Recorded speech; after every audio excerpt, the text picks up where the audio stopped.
Time is against some local school children if a major tsunami hit Washington. Last night we told you about the urgent effort by state leaders to build vertical evacuation structures in areas that would be hardest hit. Dozens of schools are at risk in those zones. New tonight, KOMO's Gabe Cohen shows us how they're preparing to escape.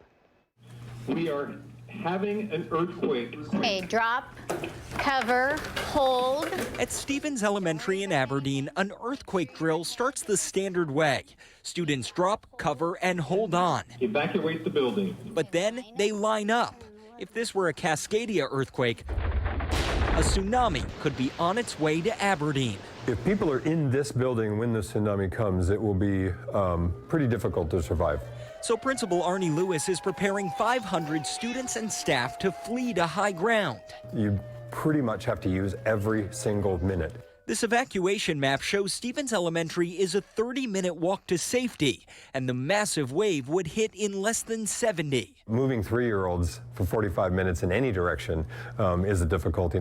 And in a real earthquake, there'd likely be destruction and injured students. Keeping someone behind with that student if they're injured is unfortunately not an option. So if someone's severely injured, you may have to leave them behind. It's a possibility. I can't even think about that in my mind, so every time when I think about providing safety or those things, I think about providing safety for 100% of my kids. Stevens is one of at least 78 Washington schools in the Tsunami Inundation Zone.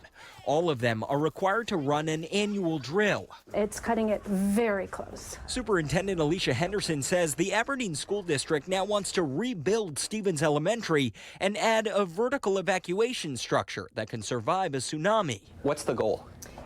Save lives. That is the simple goal. There's only one of those structures in North America, Cascadia Elementary in Westport, Washington. The rebuild could cost $50 million. Aberdeen voters will decide as soon as February. Do you think it'll pass? Well, I'm very hopeful that it will.